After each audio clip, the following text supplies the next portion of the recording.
قرآن کریم میں اللہ رب العزت نے ان الدین عند اللہ الاسلام کہہ کر تمام دنیا میں جتنے مذاہب آئے،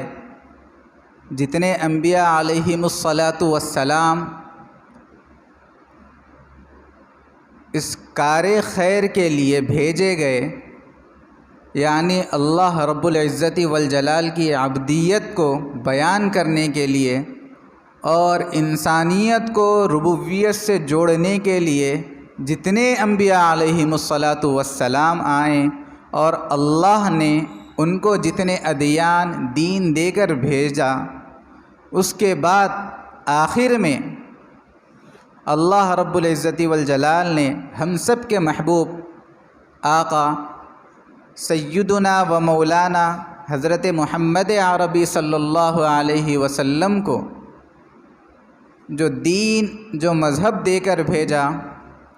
تمام مذہبوں کو، تمام ادیانوں کا ذکر قرآن کریم میں کرنے کے بعد آخری فائنل ڈیسیجن اور فائنل فیصلہ اللہ نے قرآن کریم میں ڈنکے کی چوٹ پہ کر دیا، ان الدین عند اللہ الاسلام، کہ اب تک جتنے دین، ادیان، مذاہب آئے، ان میں سے سب سے محبوب، پسندیدہ، میرے نزدیک ابدی، انٹرنیشنل اور رہتی دنیا تک جس کا بول بالا ہوگا، جس کے فالوورز ہوں گے، جس کو فالو کرنے والے کو قبول کیا جائے گا، وہ صرف الاسلام ہے۔ جب الاسلام کو اللہ نے حضرت محمد عربی صلی اللہ علیہ وسلم کو دے کر آخری کیل ثابت کر کے بتا دیا کہ اب اس کے بعد کوئی مذہب اور کوئی دین آنے والا نہیں ہے، تو اللہ نے اس سے جتنی چیزیں ریلیٹڈ ہے، جتنی اس سے ملتی ہے، سب کو پھر قرآن کریم میں باری باری ذکر فرما دیا۔ قانون ہے، قانون الہی ہے، اللہ کا قانون ہے، دنیا والوں کا بھی قانون ہے کہ جب کوئی چیز مینوفیکچر ہوتی ہے، پروڈکٹ ہوتی ہے، تو اس کے ماہر سے کراتے ہیں، یعنی وہ چیز میں جو چیز بنائی جاتی ہے اس چیز کے ماہر سے وہ چیز وجود میں لائی جاتی ہے۔ یہ نہ کہ کوئی چیز بنانا ہے آپ کو، مثال کے طور پر آپ کو ایک لکڑی کا دروازہ بنانا ہے تو آپ جائیں گے، جو کاریگر رہے گا، جو کارپینٹر رہے گا، اس کے پاس جائیں گے آپ، نہ کہ کسی ڈاکٹر یا انجینئر کے پاس جائیں گے کہ صاحب آپ ذرا اس کے بارے میں ہمیں کچھ معلومات دیجئے، ہمیں دروازہ بنوانا ہے۔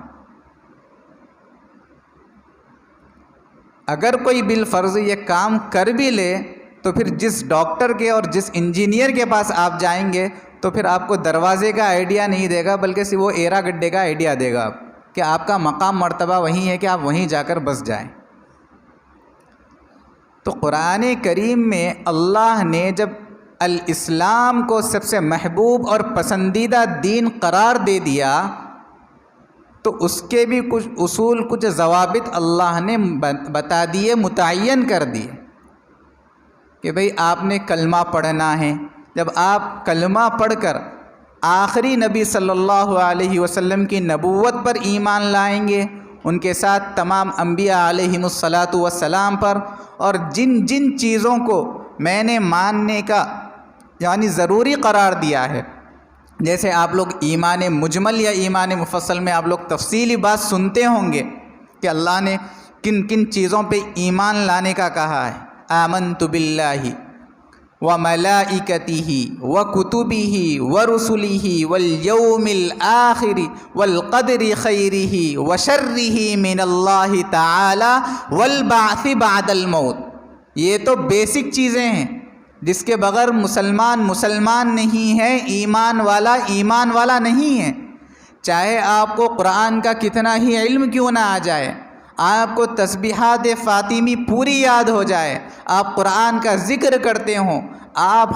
خیرات کرتے ہوں، صدقہ خیرات کرتے ہوں، شریعت میں اعتبار نہیں جب تک کہ آپ نبی کے ساتھ اللہ کے تمام انبیاء علیہم الصلاۃ والسلام، فرشتوں، اللہ کی کتابوں، تقدیر اور آخرت پر جب تک آپ کا ایمان نہیں رہیں گا تو یہ چیزیں کوئی کام کی نہیں ہوں گی۔ اس کا حال وہی ہوگا کہ آپ نے ایک دوائی بنائی، اس کی ایکسپائری ڈیٹ 1 سال یا 2 سال تک ہے، آپ استعمال کریں گے تب بھی اس پہ ایکسپائر ہونے والی ہے، آپ اس کو حفاظت سے لاکر میں رکھیں گے تب بھی اس کی ایکسپائر ہونے والی ہے۔ تو اللہ نے یہ کہہ دیا جب تک ایمان، اسلام پر ہمارا ایمان، ایقان، یقین نہیں ہوتا، یقین کے ساتھ ہم اللہ کو اللہ نہیں مانتے، اور اللہ نے اس کے نبی پر، نبی بھی ماننا ہے اور اللہ کے نبی صلی اللہ علیہ وسلم کی ختم نبوت پر بھی ایمان لانا ہے، جس طرح یہ دونوں لازم کر دیا اللہ نے ہر مسلمان کے لیے، ہر ایمان والے کے لیے، اسی طرح اللہ نے تمام انبیاء علیہم الصلاۃ والسلام پر اور جتنی آسمانی کتابیں اللہ نے نازل کی ہے ان پر ایمان لانے کو لازم اور ضروری قرار دیا۔ اس کے بغیر مسلمان نہیں، ایمان والا نہیں۔ بچپن میں بچوں کو مکاتب میں یاد دلایا جاتا۔ بات یہاں تک سمجھ میں آ گئی ہوگی۔ اب پھر ان چیزوں کو سیکھنے کے لیے پھر ہم ان چیزوں کو کیسے حاصل کریں، ان چیزوں کو ایمان ہم کو کس چیز پر لانا ہے، لائیں تو کیسے لائیں، عمل کریں تو کیسے کریں، اللہ نے اس کے لیے علم کو، دین کے سیکھنے کو ضروری قرار دیا کہ جب تک بندہ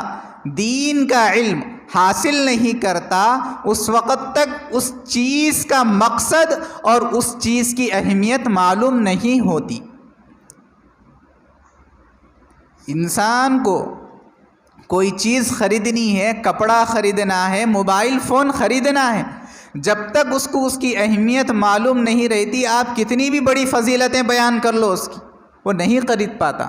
گرچہ کہ اس کو اتنے پیسے موجود ہو اس کے پاس کہ وہ چیز خرید سکتا ہے، حاصل کر سکتا ہے، اس کے باوجود بھی وہ حاصل نہیں کرتا۔ کیوں؟ اس کی قدر اور اس کی اہمیت نہیں معلوم۔ میرے عزیزو، جس طرح ایمان، اسلام میں داخل ہونے کے لیے ایمان شرط ہے، اس کے فوری بعد اللہ نے علم کو بھی لازم قرار دیا۔ اسی وجہ سے اللہ کے نبی صلی اللہ علیہ وسلم نے ہر بالغ مرد اور عورت کو لازم قرار دے دیا، طلب العلم فریضۃ علی کل مسلم۔ علم دین کا حاصل کرنا ہر میچور بالغ مرد اور عورت پر فرض عین ہے۔ کم از کم اس کو اتنا دین حاصل کر لے کہ حلال اور حرام کی تمیز معلوم ہو سکے، اس کو نمازیں پڑھنے کا طریقہ آ جائے، وضو کا سنت کے مطابق طریقہ آ جائے، روزوں کی پہچان ہو جائے، حج کا طریقہ معلوم ہو جائے۔ اگر اللہ نے اس کو استطاعت دی ہے تو وہ حج فرض ادا کریں۔